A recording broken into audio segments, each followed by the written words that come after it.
This episode is part 2 of our grand cruise around Japan and Korea, the lands of the rising sun. We're aboard one of the great classic cruise ships, going from Tokyo all around the Japanese peninsula, discovering the charms of the Orient. And this time, we're venturing even deeper to discover some gorgeous sights and stunning cruise destinations. We'll visit one of Japan's finest surviving samurai castles.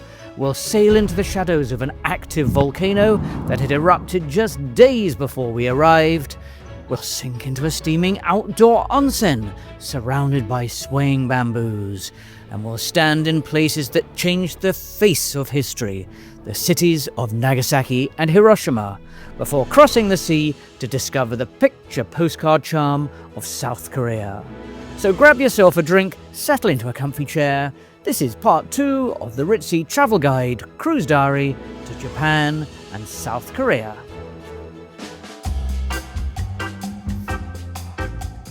Welcome back to the Ritzy Travel Guide. My name is Bill, and it's great to have you along with us. This is the second edition in our 2-part cruise diary aboard the Celebrity Millennium. In episode 1, we showed you the ship we were aboard. It's a great classic cruise ship, just 2,000 passengers and a huge amount of charm. During that episode, we showed you the first 2 cities we visited, which were the multi-dimensional Osaka and the absolutely gorgeous Kyoto.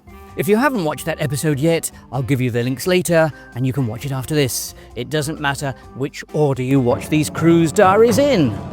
Now brace yourself, because this half of the cruise ended up being just as memorable as the first. I'll be showing you 6 absolutely fascinating ports, so you can see for yourself exactly why the Far East is becoming the fastest growing cruise destination in the world. A lot of people want to book right now, but simply don't know where to start. And we hope our 2-part cruise diary gives you some inspiration. Plus, we'll show you more of the ship. We had a huge amount of fun, and we'll tell you something about the character of how each day can be spent aboard. All that coming up, but let's start with our next port of call that you may never have heard of before, but by the end, you're going to be very glad you have. We're going to start with Kagoshima. Now, where on earth is Kagoshima? You might be asking yourself. Again, not a destination many of you might have come across before you saw this video. But 3 days before we docked there, it hit the world headlines around the globe, because Sakurajima, one of Japan's most active volcanoes, had erupted spectacularly, firing a towering plume of ash several miles into the air. So in the days leading up to us arriving, we didn't even know if we were going to be able to dock, if the ship was going to be told to stay away. And we were going to be going exactly up there to Sakurajima, but we weren't entirely sure how close we were going to get to the action. And to our fantastic surprise, we were allowed to dock, and so we trooped off. Well, this morning we're going volcano hunting. Well, I hope we're going volcano hunting. We're going to go and hopefully stand on the very precipice, teeter right on the edge without falling into it, and smell that sulphur, see some sort of activity, might see some flames or lava.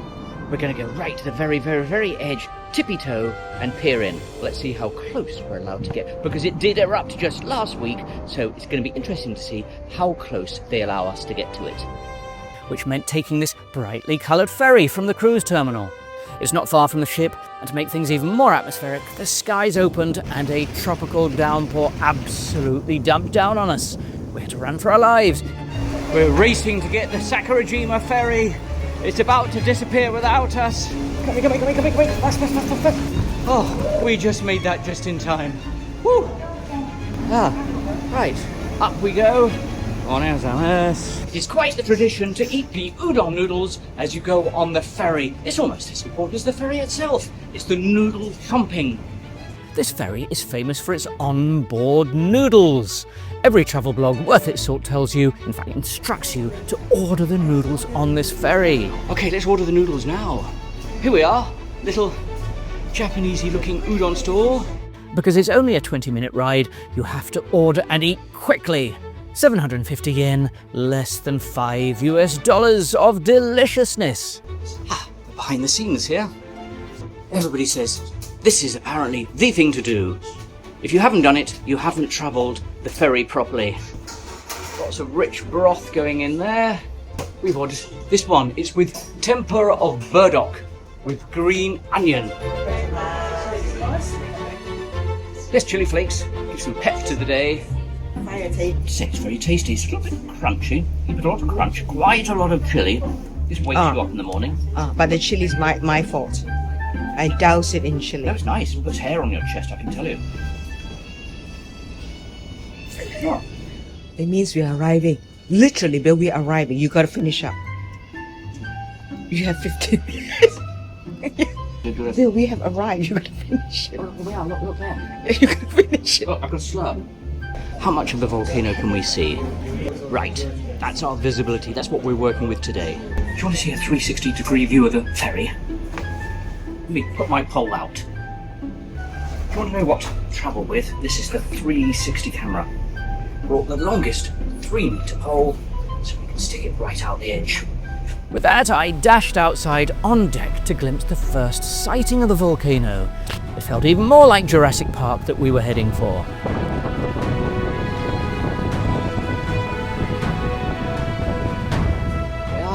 Welcome to Sakurajima. As we got off the ferry, the staff showed us exactly what had happened just a few days earlier. 3 days ago. Now, before we headed up to that volcano, we had something rather fun and unique to do first, because right on the waterfront, you stroll along the boardwalk past the volcanic rocks because there are some natural thermal springs and footbaths. These are fed by the volcanic hot springs beneath the island. This can be a bit of a hoot.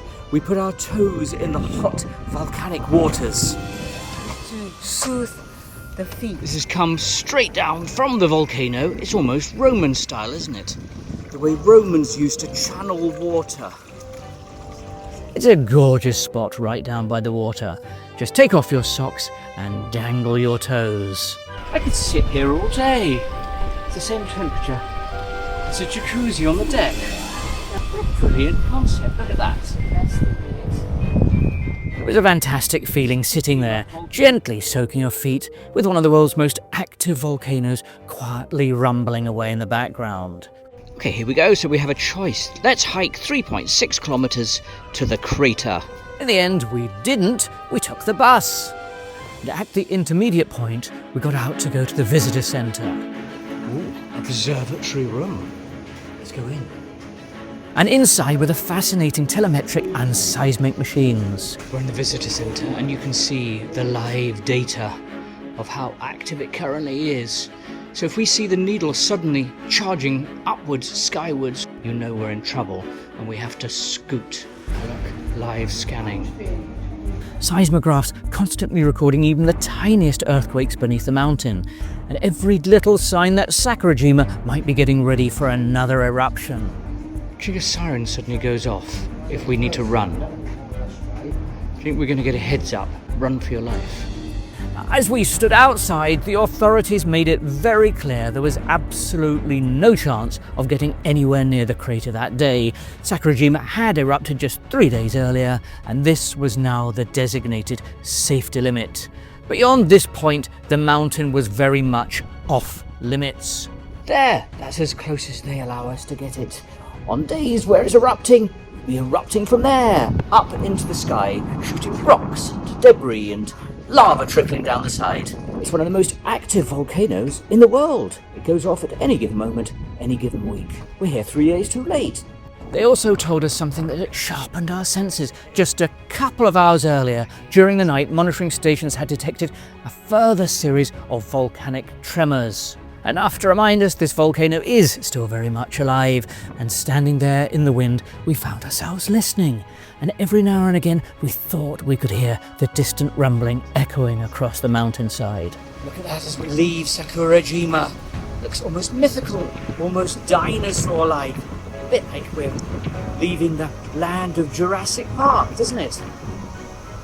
And our day was about to get even more emotional because Kagoshima has one of the most heartfelt sailaways you can imagine, where the town comes out right to the dock to wave off departing cruise ships.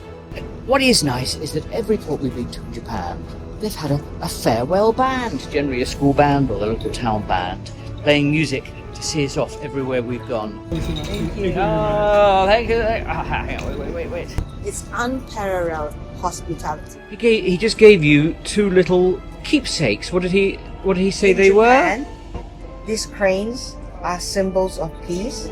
As vessels prepare to leave, something rather special happens. Local residents, the school children, families and volunteers make their way down to the quayside, not because they have to, but because they want to. It's the Celebrity X, isn't it?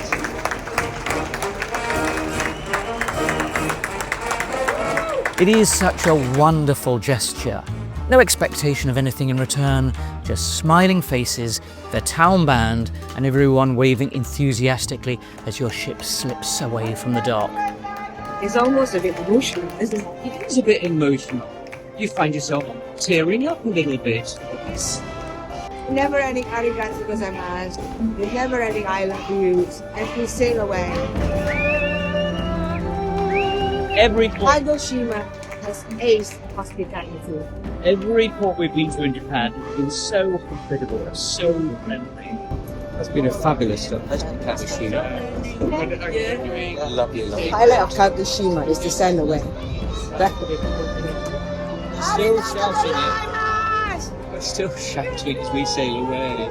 And standing out there, waving back, it is impossible not to feel moved. And with that, we sail off out to sea. It's been a fabulous stop, Kashima.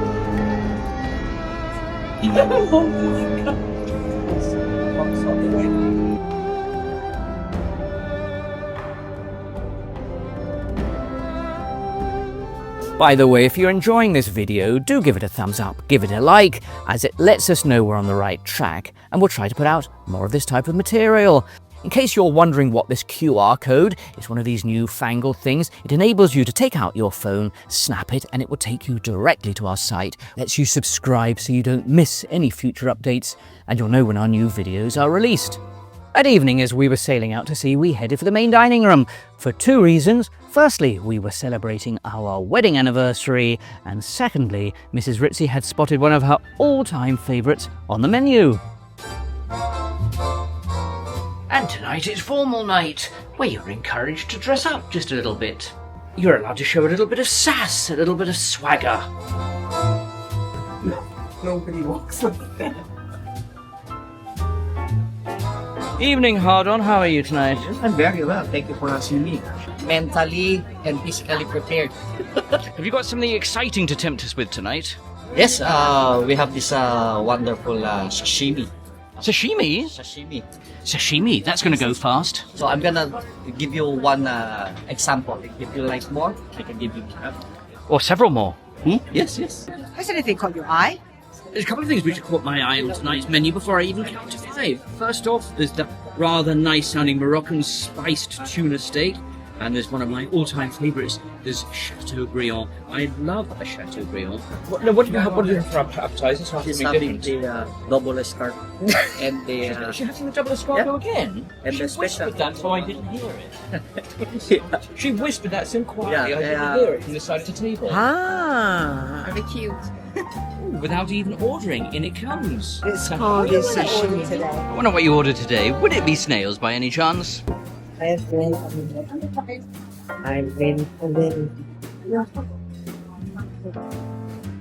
We have a seared tuna. Thank you. Not often we go for the same main course. Chateaubriand. It's pink as a blusher. It is. Sometimes it's so good, it doesn't need anything. No words, just the look on your face.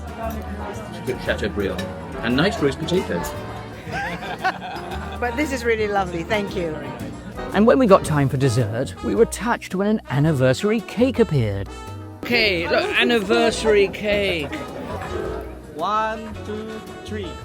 Happy anniversary to you. Happy anniversary to you. Happy anniversary. Happy anniversary.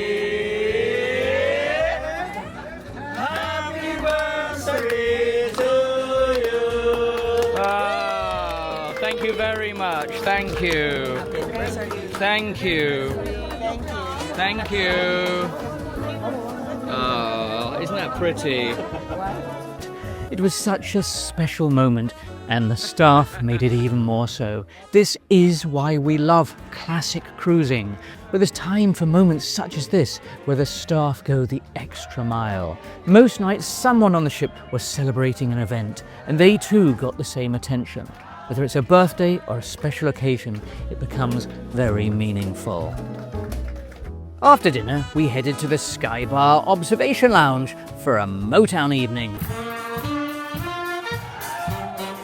And it was absolutely sizzling. The atmosphere was electric. The entertainment staff and band aboard the Millennium are so good, and they pour their hearts and soul into this. It's a feel-good end to the evening, and it gets you dancing in your chairs. The music is good, and most nights there is a themed event of some sort. Bars like this do make you feel alive. You can let your hair down, your inhibitions loosen up just a bit. I tell you what, that night the floor was rocking, hands were clapping, and nobody, absolutely nobody fell asleep that night during the performance. That I can assure you.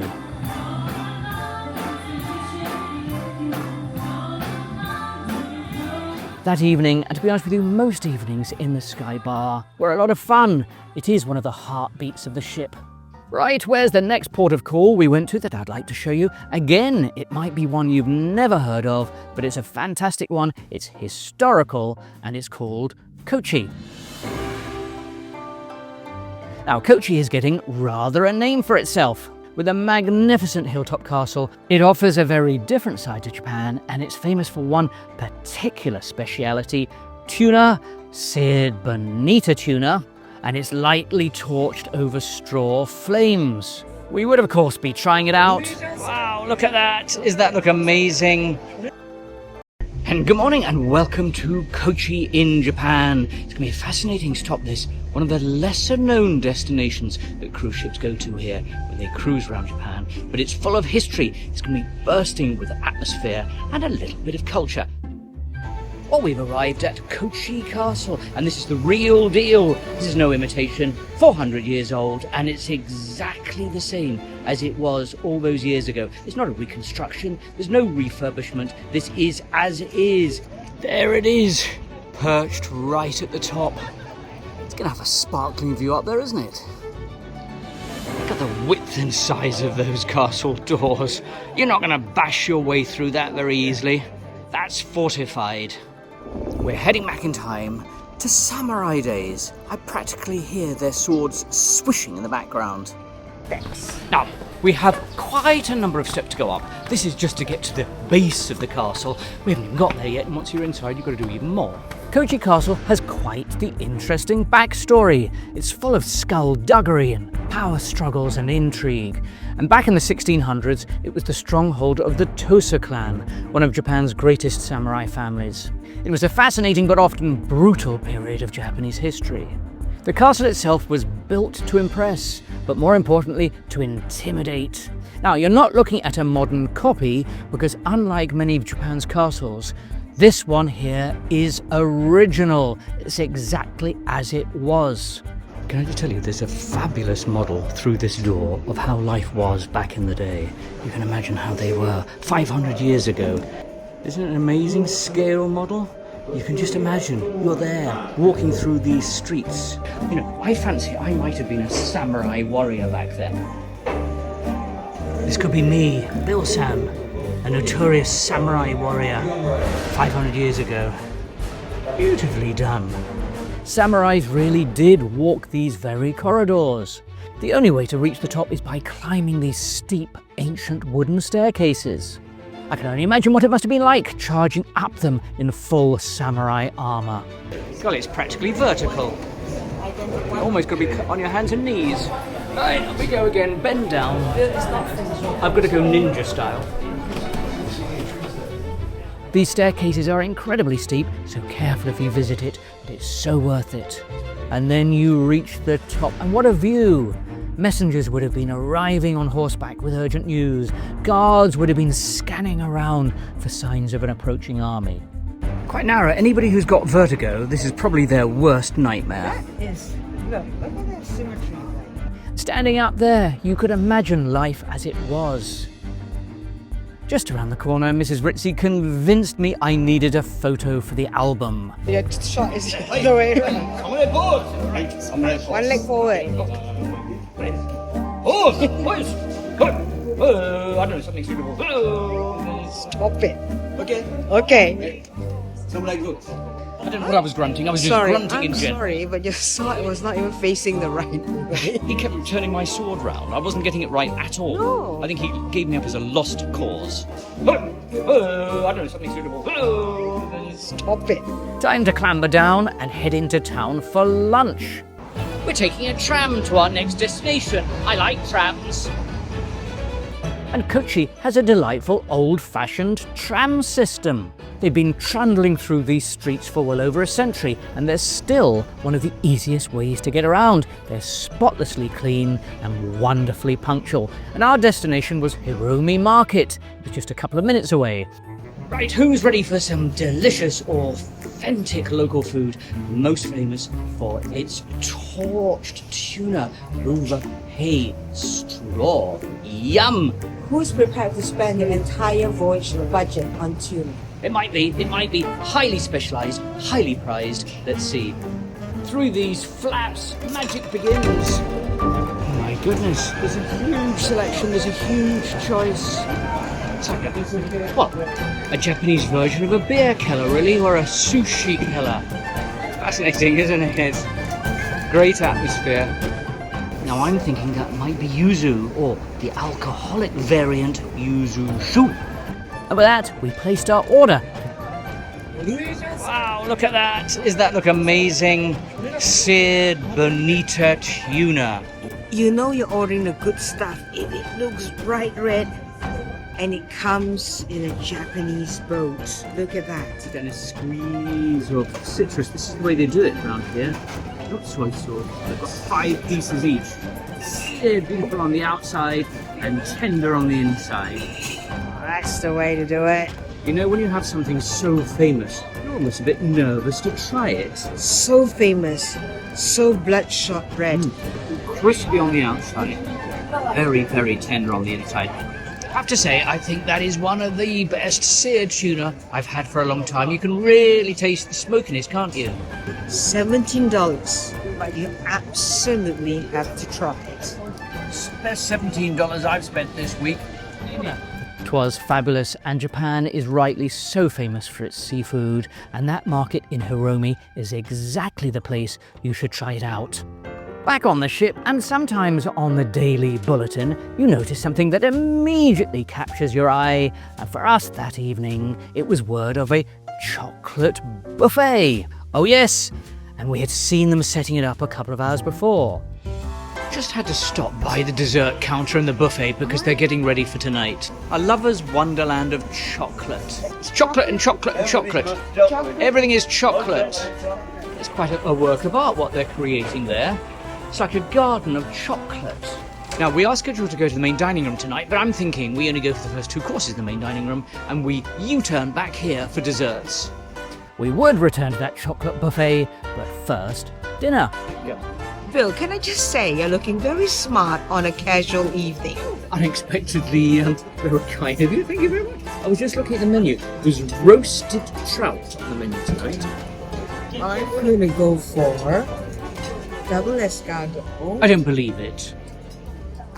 I do not believe it. There are other items on the menu, just to let you know. I know, but I just need to be doubly sure that I like this. I tell you what, when hard-on comes, their little game will ask him, can he guess what my wife is ordering? That's the game. I see him coming into view. Okay, are we ready to order? I think we're ready to order. Can you guess what I'm going to order for my stuff? Yeah, we have a little game going on tonight. Can you Can you guess what my wife is going to order tonight? Snail or something like that.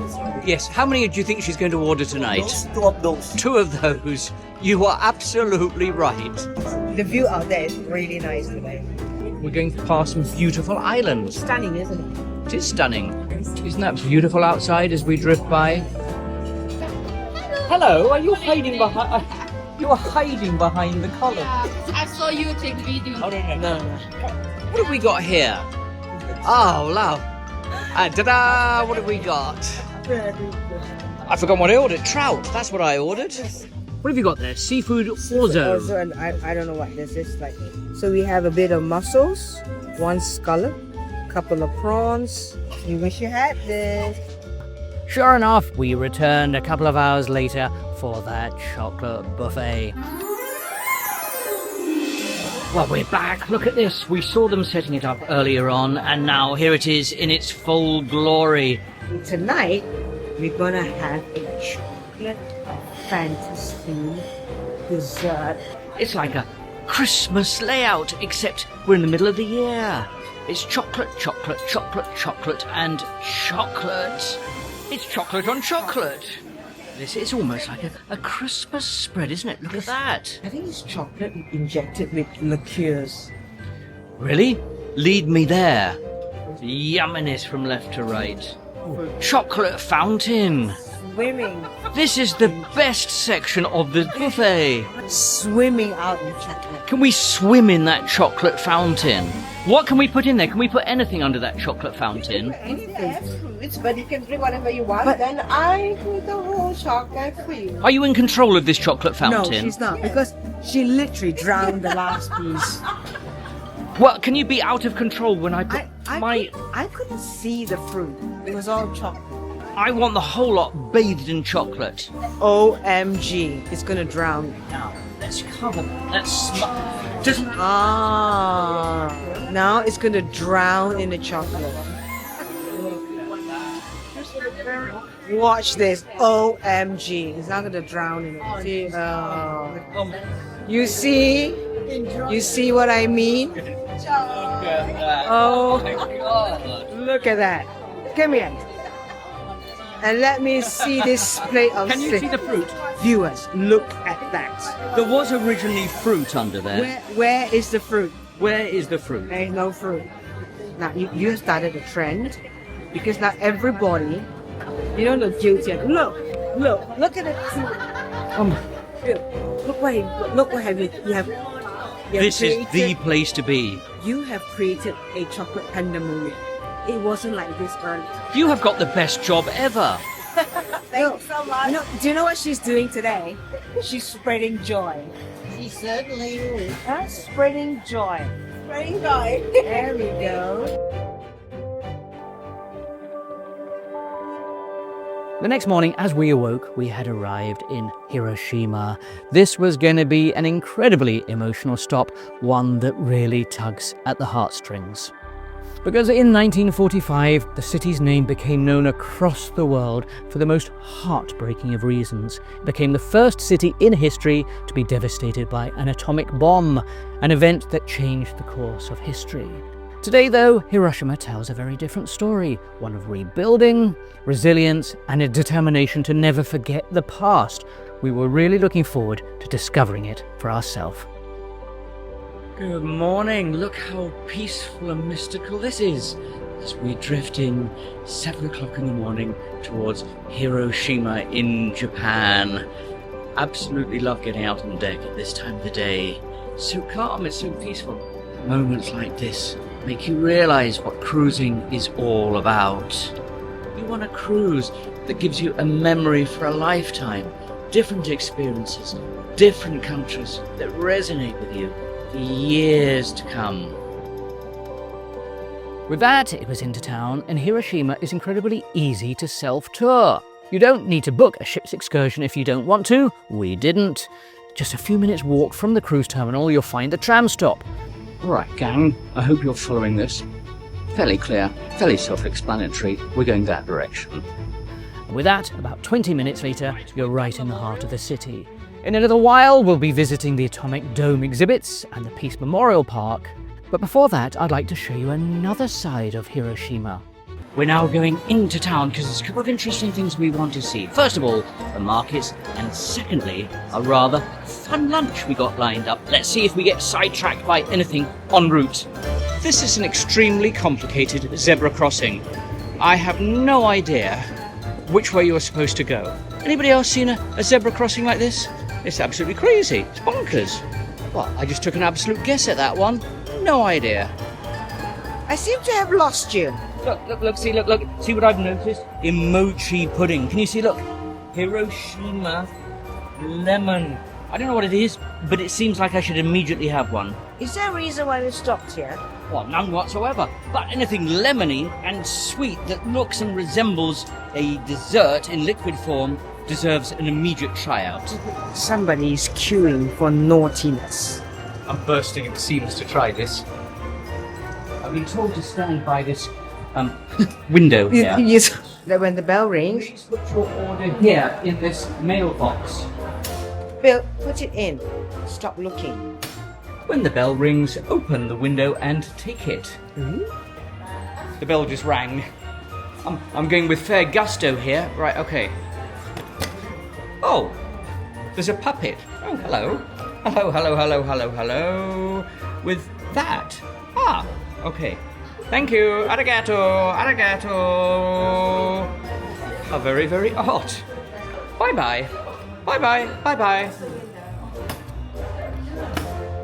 I wasn't expecting that. It's got the consistency of like a creme brulee. Glue. I didn't know what that was. It's a pot of glue.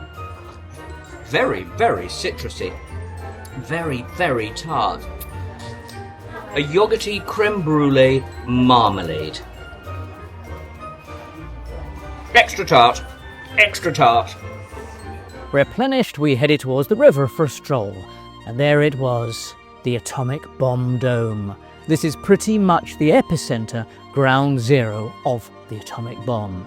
This cathedral-like structure is a former council building, and when the atomic bomb exploded, it was almost directly overhead, and virtually everything else in the city was obliterated.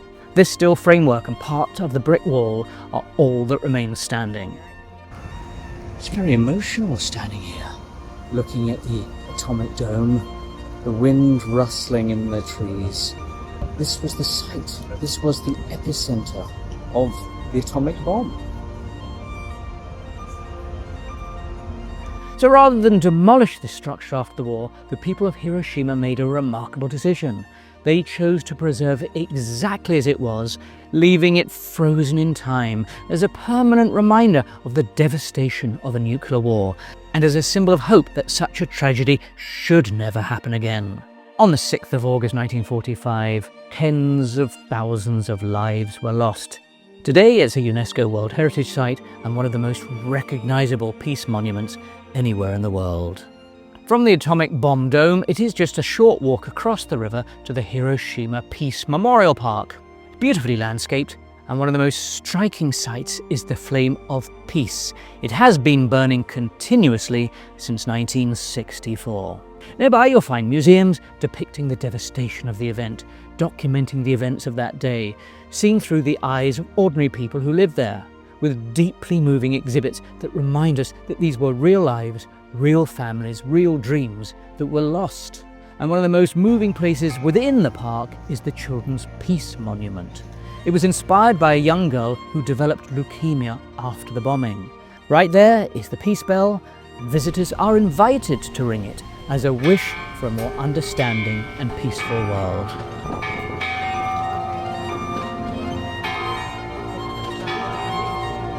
It is very, very moving down there, but it's a reminder that it's just one aspect of a city because they're all trying to move on. The city is very forward-thinking and encourages you to look just not back, but to the future. We headed into the city to discover Hiroshima of today, and for a late lunch. And one dish that's famous throughout Japan, but particularly here, is Okonomiyaki.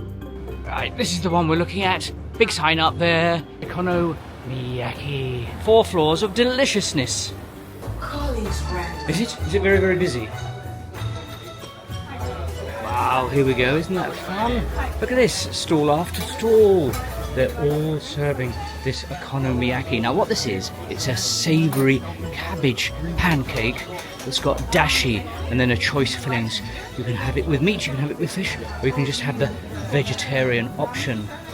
Okay, I think we've been given permission to sit down. I'm thinking of going for the pork egg noodles #1. Here's the tools of the trade. I've got a plate and a flat spatula. Seems like they've got the basic starter part, and then they add whatever you want on top, like that nice fatty pork that's going on those two. And then this thick glutinous sauce gets put on top. Oh, this is ours. Arigato, arigato. So what you do is you take your chisel and then you sort of like divide it up indiscriminately. As we sat there, it reminded us of the joys of travelling, wandering around the tourist site and then finding a local eatery, a little family-run restaurant, and then listening to the chatter around you, watching it all prepared right in front of your eyes. It's the sort of travel experience we love. And with that, it was back to the Celebrity Millennium. As we stepped onto deck, we were treated to the most glorious sunset. We found ourselves a couple of seats at the sunset bar and simply watched Hiroshima slowly drift into the distance. It's absolutely beautiful. Sunset is going down, 6:30 at night, as we sail away from port. It's evenings like this that we love sitting on a cruise ship, love sitting on the aft deck, little drink in hand, watching everything glide by. It's absolutely beautiful. I could sit here for hours. Sailing on Japanese ports is always pretty, but if you have to pick just one to sit on the back deck, pick the sailing out of Hiroshima. It's absolutely gorgeous. It really is one of the prettier Sailaways you can get out of Japan. It had been one of those rare days, somehow manages to be both immensely enjoyable and also deeply moving. That sail away from Hiroshima is one that we won't quickly forget. By the way, Ritzy Travel Guide is on Instagram and Facebook. If you want to know what we're up to in real time, you can follow us around the world on both of these. You'll see what we're trying out, the countries we visit, and behind the scenes. The channel name is the same as here, Ritzy Travel Guide for Instagram and Ritzy Travel Guide 1 for Facebook. And I'll also put the address down in the description box for this video. So follow along with us on Facebook and Instagram, and we'll see you in those. Right now I want to show you one of our ports of call that was completely different from any of the others we saw that cruise, and it's called the city of Fukuoka. And one of the reasons I say our experience there was completely different was that day we had booked ourselves into a Japanese onsen. If you're not aware of what these are, they're a traditional Japanese style of spa, frequently in winter, al fresco, sometimes amongst the snow. But as it was May, it was more of a subtropical onsen for us. We couldn't wait to experience it. We're in Fukuoka, and I thought rather than temples and shrines, we've gone to an onsen. Welcome to our onsen. Would you like to come in? A Japanese traditional bath. We've gone for a private room. Now, outside is where the magic begins, because it feels a little bit Balinese, Japanese tropical. There. This is our private onsen, straight from the hot springs. Now, let's just do a little test, shall we? Yes? Wow, that's quite warm. Now, there's only so much we're going to show you of this video because Japanese onsen is done au naturel. In your birthday suit, that means all clothes off, which is why we booked a private one, because traditionally in Japan, they go public. You strip off, you derobe, and you share it together. And the only suit you can wear is your birthday suit. That's the only one. Because truth be told, we were a little bit shy, a little bit reluctant to go in a communal one, weren't we? It's skinny dipping straight away, no dilly-dallying. Okay, so Mrs. Ritzy has officially derobed, heading out. Look at that! How fabulous is that? Isn't that magical? Do you feel like this is how villagers used to bathe back in the day? What a brilliant way to spend a cruise day, away from the ship, your own little private oasis. Mrs. Ritzy embraced the entire experience, as did I, and a few moments later I joined her in there too. It was incredibly peaceful, no phones, no emails, no rush, just the simple pleasure of doing absolutely nothing. And that's one of the reasons why the Japanese love onsen so much. It's not really about bathing, it's about slowing down, taking a moment to breathe. I have to say, that was so relaxing, wasn't it? Our own private little courtyard. It's a private little oasis, your own little suntrap. If somebody was to say to you, should you do it? Absolutely you should. I would live the private one, but totally up to you how body confident you are. And if you want to know the best season, I would say actually maybe winter or spring or autumn. So you've got the cool, fresh breeze and then the piping hot water. We then headed into the city of Fukuoka, and it's largely on canals. And one of the nicest ways to see it all is from the water, where these charming little wooden sightseeing boats glide along. They come with a boatman who guides the boat, prodding with nothing more than a long bamboo pole. It's a very serene way to see the city. The following morning we had arrived in Nagasaki. Like Hiroshima, it's forever linked to one of the darkest chapters in world history. It too was devastated by an atomic bomb in August 1945. But despite this heart-rending backstory, it was one of our favourite destinations of our entire cruise to go and visit. Well, good morning and welcome to Nagasaki. It's 7 o'clock in the morning as we glide in, and Nagasaki has a huge amount of history behind it for two reasons. Firstly, of course, because of the atomic bomb 1945, the end of the Second World War. But way before that, Nagasaki was also famous for another reason, because for 200 years, the shogun, the rulers of Japan, closed off the entire country, closed off Japan to the outside world. Nobody went in, nobody came out, except for here. Nagasaki. It was the one port that was still remaining open to trade for people to come and see and visit Japan. It's got a huge amount of history, and we're looking forward to seeing it. Well, first off in Nagasaki, we're going to take a stroll along the harbour front because we're docked right in the centre of town. It's not one of these cruise ports where you're in a container terminal. No, we're right in the centre. Something else to mention is that every port we've been to, there have been taxis. So if you want to just grab one, it's very straightforward. They don't harass you. They all sit here quietly with their little white gloves on behind their steering wheel. If you want them, they're there. Having said all that, we're not taking one, we're walking into town. Yeah, taking one. With that, into Nagasaki, and it is one of the best stops you can take in all of Japan by cruise ship, and it's well located. You dock right downtown. In just a few minutes, we were along the waterfront to the historic district.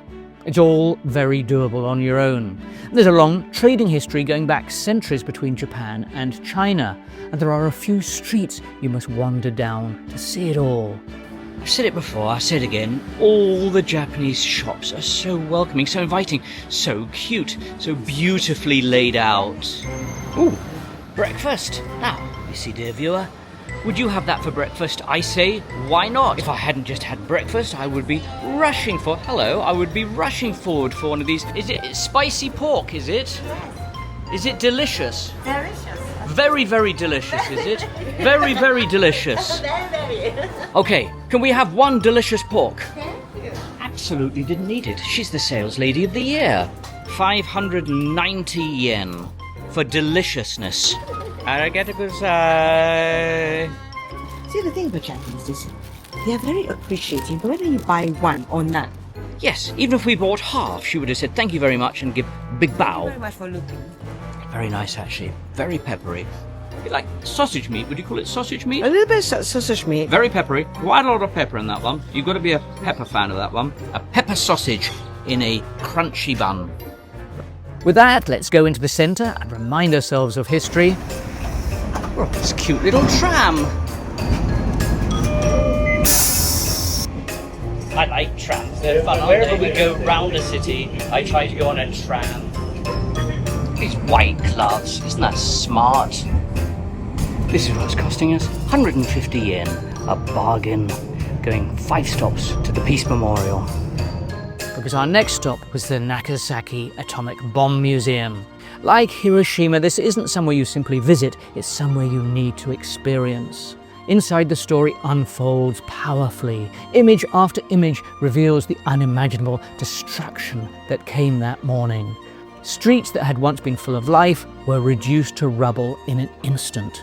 And you can see the perfectly preserved fragments of the original Urakami Cathedral. Before bombing, it was the largest Catholic cathedral anywhere in East Asia, and it stood at the heart of Nagasaki. Today, it's just twisted metal, shattered statues and scorched masonry that are displayed here exactly as they were found after the bombing. They found this wall clock in a house near the epicenter. The clock was shattered by the blast and its hand stopped at 11:02. Very, very poignant. And there is one exhibit that particularly stands out. A full-scale model of the bomb itself. This is the size it was. Looking at it from just a few feet away, it's surprisingly small, yet that single weapon unleashed unimaginable devastation below. And just a short walk away stands the Peace Statue, one of Nagasaki's most recognizable landmarks, sitting high above the park with this enormous bronze figure. And you know what that right hand is doing, pointing to the sky? A warning of the threat posed by nuclear weapons.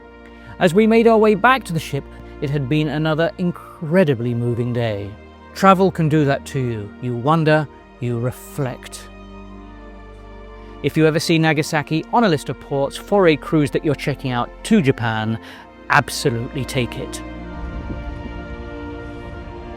We had just one more port on our delightful 12-night stop, and that was to a totally different country, South Korea, and the city of Busan.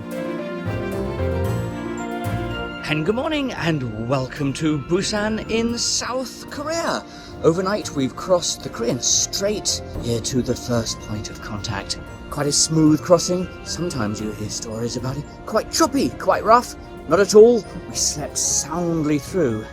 Now, very different to Japan, and there are a number of options you can take when you arrive in Busan. You can either A, go into the city centre to see the markets, the urban metropolis, or you can head to the beachside neighbourhood of Haeundae.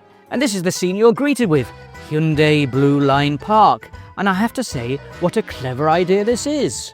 A few years ago, this used to be an old coastal railway route. You can choose to ride one of two types of transport. You've either got the beach train, which trundles on the rails from station to station along the coast, or if you're feeling a little bit more fun, up for it, you can hop aboard one of these sky capsules. These are little two-person cabins that glide quietly above the track. This is what they look like from inside. You have a wonderful bird's eye view of the scene below. I'm not sure we've ever seen one of these quite like this around the world. It's an airborne gondola. It is a great attraction, and we got there by taking an Uber from the port. Yes, Uber works in Korea. The journey is about half an hour, approximately $20 each way. After that, we headed to the beach district, and it's got a fun, quirky vibe to it. Good place to stop, get a drink, and there's a whole raft of beach-facing cafes and bars, all with spectacular views. We chose one called Edge 993.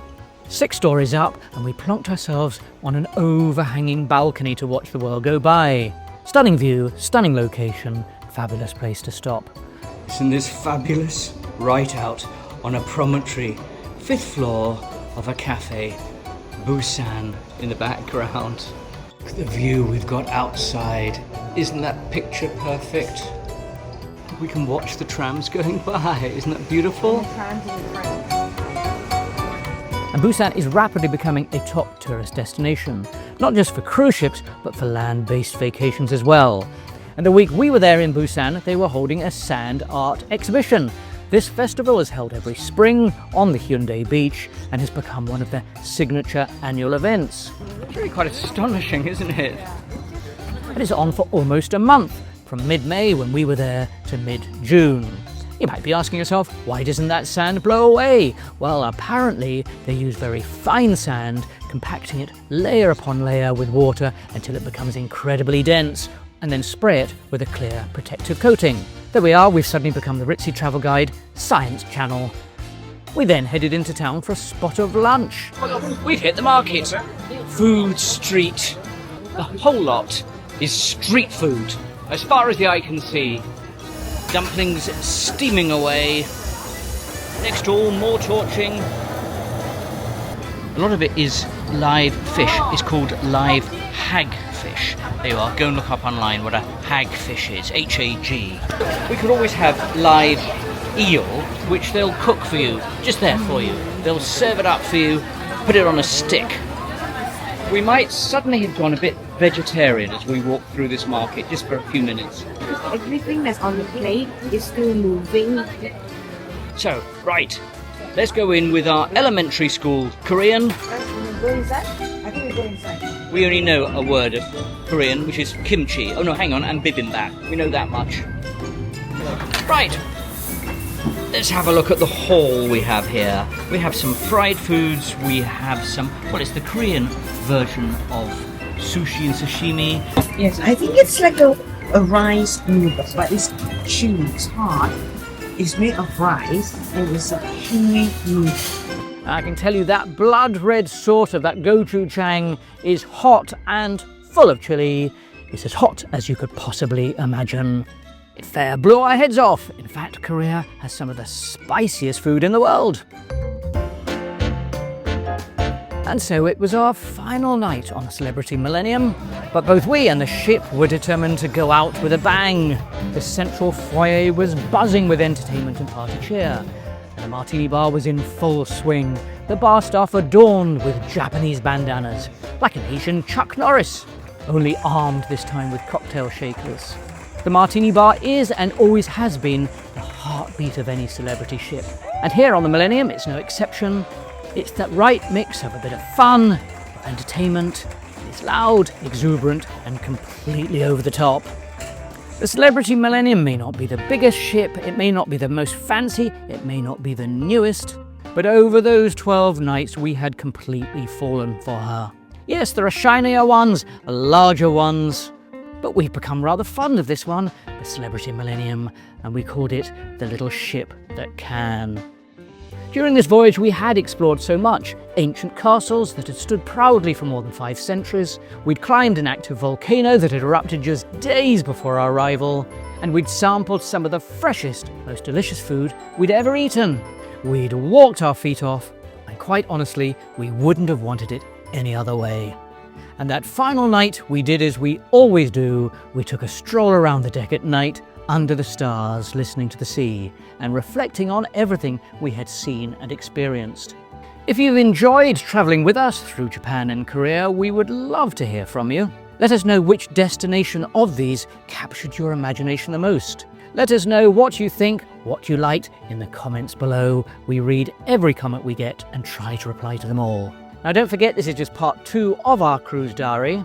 If you haven't already done so, please do go back and watch episode 1, because in that we went to the dynamic Osaka and then on to the absolutely gorgeous Kyoto. Now, whilst this particular cruise started in Tokyo, we arrived there a few days earlier than that. In a couple of weeks, I will be putting out a dedicated video on Tokyo itself, because it does deserve its own edition. There's so much to see, and it's rightly a top experience. So remember to look out for that episode. It will be dropping over the next couple of months. Remember to be subscribed to our channel so you know when that one becomes available. And if this is your first time travelling with us, we'd absolutely be delighted if you subscribe to our channel so you get kept in the loop, you know what's coming up. Because over the coming months we have some extraordinary adventures ahead, including some brand new cruise ships, some fascinating destinations, and we'd love to have you coming along with us. If you haven't already seen it, here is the link for the first episode of the Cruise Diary, Cruise Diary 1, where we began our journey around Japan and on to Korea. We also have on our channel a complete review of the ship itself, the Celebrity Millennium. You can watch that. Thank you so much for joining us here on the Ritzy Travel Guide. It's been an absolute pleasure, and we'll see you in one of these videos now.